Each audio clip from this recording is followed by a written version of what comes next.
Hello everyone, my name is Nicola Lacey. I'm School Professor of Law, Gender and Social Policy at LSE and based in the Law Department. And it's my great pleasure to wish you a very, very warm welcome to the department and to LSE. I'm really so sorry that I'm not there standing in front of you and meeting you properly on campus. I really hope that it will be possible to do that soon. But meanwhile, my colleagues and I are going to do absolutely everything we can to make sure that by the end of this week, you feel very welcome and very settled in the law department at LSE. Now, I'm a criminal lawyer. My scholarly interest is in criminal justice systems, and you'll be seeing quite a lot of me and hearing quite a lot of me online this term, because I not only teach one of the criminal law lectures later in the term, but I'm also the convener of the Introduction to Legal Systems course. So you'll be hearing a lot from me, and I'm really looking forward to talking to you over the next few weeks and few years. Now, my job today is, as well as welcoming you, to give you a few sort of tips really about making a successful transition from being a very successful school or sixth form college student to being a successful and happy and productive university student. What's different and what special skills do you need to fulfill yourself when you're working at degree level? I actually was in preparing, reflecting on the fact, I'm afraid I have to confess, it's 43 years since I was sitting in your seat up the road at UCL as a first year law student. And that moment is still incredibly vivid in my mind. I remember it much more strongly than I remember my first day at work or my first day at school. And I've been reflecting on why it is that this is such a key moment in anyone's life and what we can learn from that. And I think there are three obvious reasons why this is such a key moment. The first is just simply that it's a new challenge. It's a very important turning point, becoming a graduate student, an undergraduate student. And for many of you, it may also be the first time that you're living independently, living away from home. So for all those reasons, it's going to feel like a very key sort of crossroad in your lives. Secondly, it's a moment which is going to in some way shape the rest of your life. The qualifications you get here will probably very much affect your career path. The people you meet here, I hope you're going to make friends here that will last all your life. So the relationships you're building and the skills that you're acquiring in this next 3 years are really going to be with you for the rest of your lives. And that's the other reason why this is such a key moment.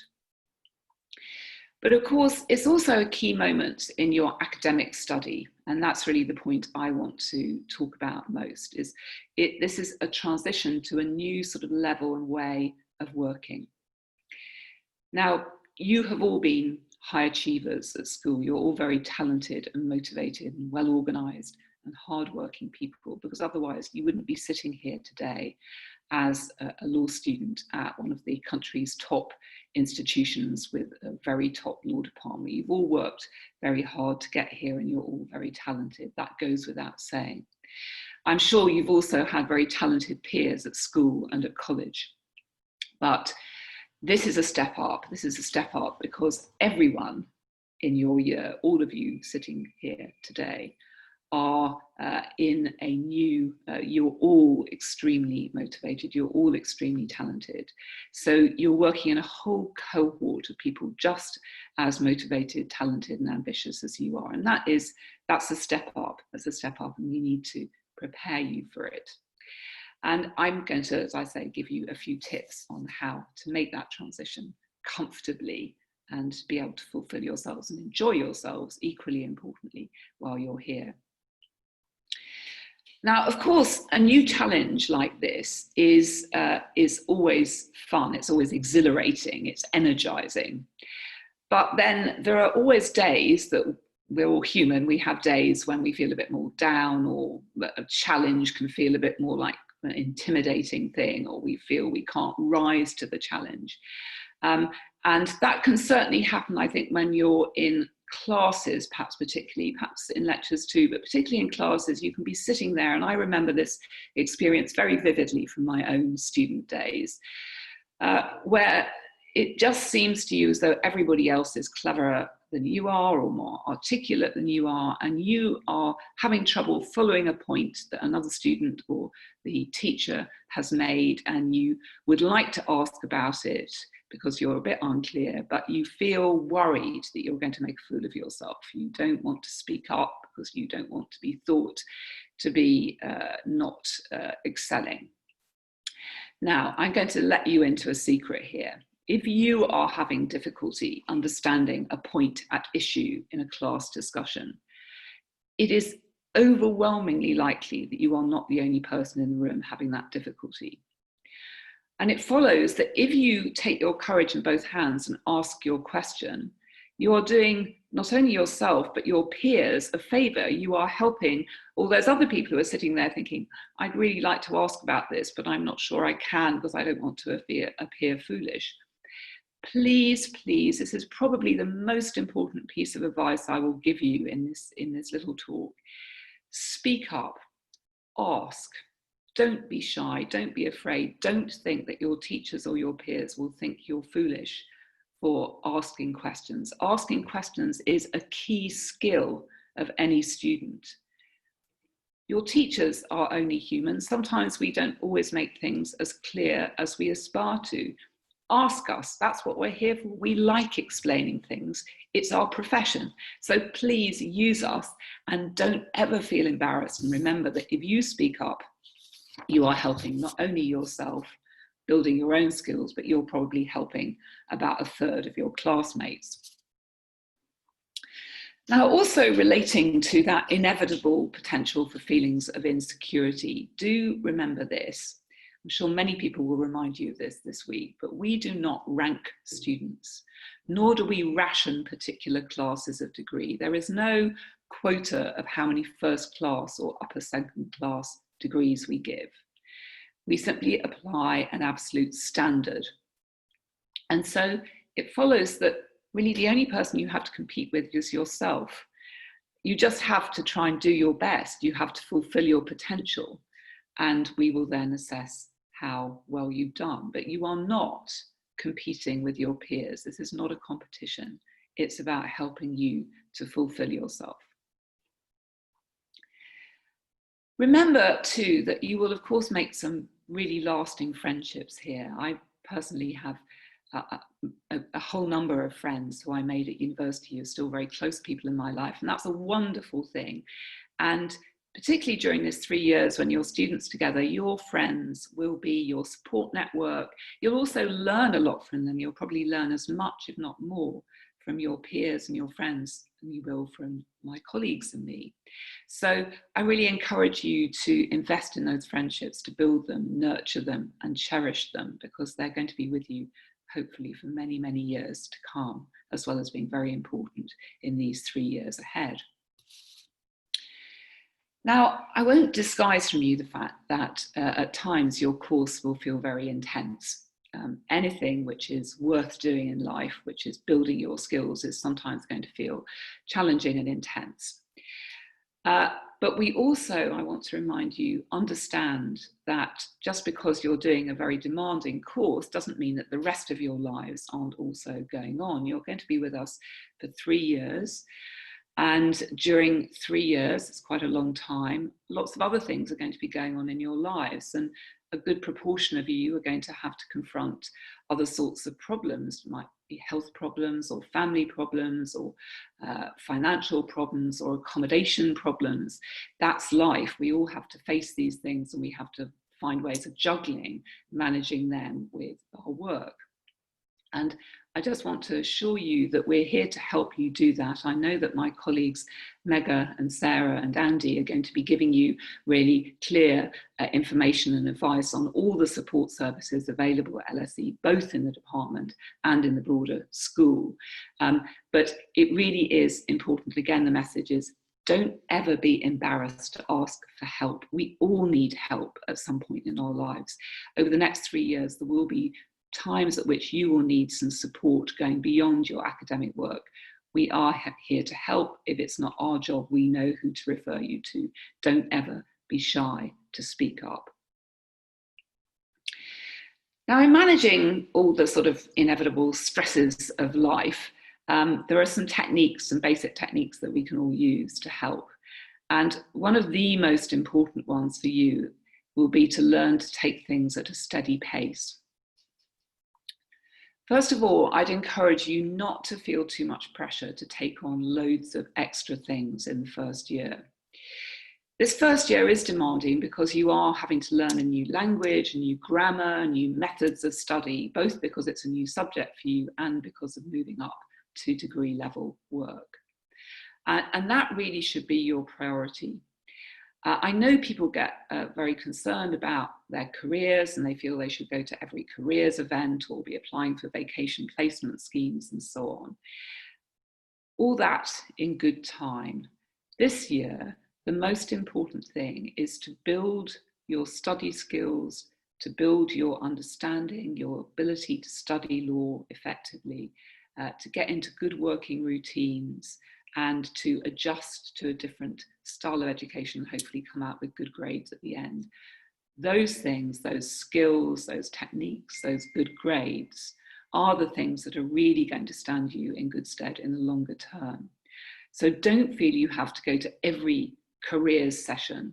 You have 3 years, you have time to sort that out. The first year, the priority is to get your study techniques sorted out and really get yourself ready to be working for part 1 and part 2 in the second and third year, which will determine your degree outcome. And that message about sort of keeping things in proportion and deciding your priorities goes hand in hand with another very important message, and one that's particularly important this year because of the move to a certain amount of online teaching. And that is, it's massively important to get into a work routine. Now, I don't want to be prescriptive about this. Everybody has different ways of working and different times of the day that they like to work or not work. But when I was a first year student, somebody gave me a piece of advice which has really stayed with me, and I still try to follow it today. I think it's very good advice. And it was to think of the day, roughly speaking, in 3 parts: morning, afternoon, and evening. And then decide to work in 2 of those parts, and equally importantly, decide not to work in the third. You can obviously have a different pattern every day. Of course, I know we're all human. We all have essay crises. There will be times when you're working late at night or early in the morning to finish an essay or prepare for a class or revise for an exam. We all go through those sorts of moments where our organisational plan, our grand plan, didn't quite work out the way we hoped. The key thing is make sure that that isn't happening to you on a regular basis. For the most part, design your timetable and stick with it. It's super important, this, not just for doing well in your studies, which I know you all care about a lot, but also for your well-being and your health. If you aren't taking regular rest and taking time to build up your friendships and engage in other sorts of extracurricular activities, then ultimately you will find your work goes flat and you'll get demotivated. So it's really super important, this. Build yourself a routine. It doesn't matter precisely what it is, it just has to work for you. And obviously, again, just to underline it, this is particularly important this year. In a normal year, when we're all on campus, there is a sort of much more of a natural timetable that in a sense is imposed upon you. This year, you've got more freedom to organise your own timetable because of your work and events online. But that makes it even more important that you impose a routine on yourselves. So take the initiative there. And in building your skills to do that, I must say, I think it's always a good idea to invest in a bit of time in things like study skills sessions, even mindfulness sessions. I think those sorts of sessions, it can feel like, do I really want to spend my time on this kind of secondary activity? Shouldn't I just be getting on with my work? Anything that builds your skills in managing both your work and your work-life balance is a good investment, is my advice. Now, my last piece of advice is also a very, very important one, and it's have fun, enjoy yourselves. You're here to study, you're here to fulfill your potential academically and to prepare for your careers. But you are also here to enjoy yourselves, to grow and to take advantage of everything that the LSE and that London have to offer.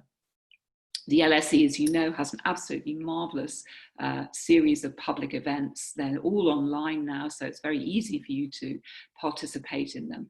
And although it's a shame not to be in person on campus for the events at the moment, of course, in some ways, the move online has meant that our events have been able to become even more ambitious with participants from all over the world. And you have the opportunity to listen to and hear the views of and hear debates among some of the leading thinkers of our age across the world: social scientists, politicians, economists, lawyers, people who are really shaping the world, thinking about the big issues of the day, whether it's climate change or the future of the world economy.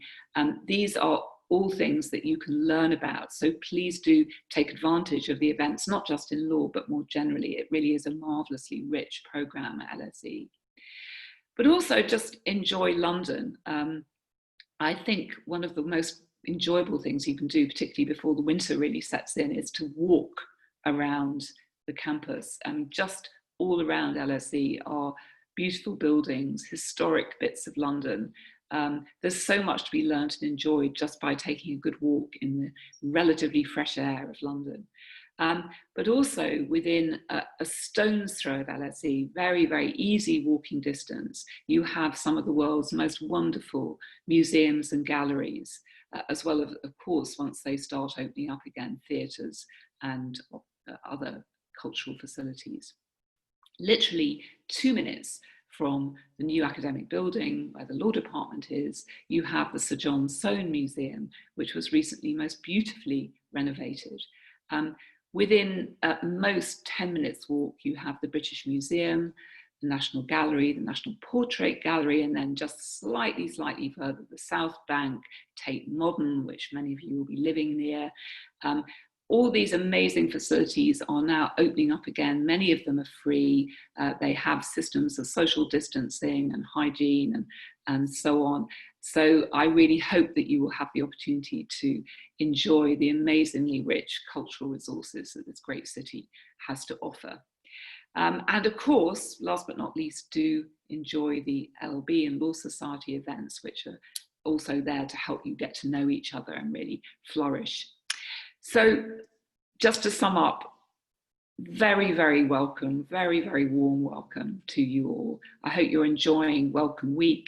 I hope you're going to have a great year. We are so happy you're here with us, and we're really looking forward to getting to know you and to working with you over the next 3 years. Thank you. Bye.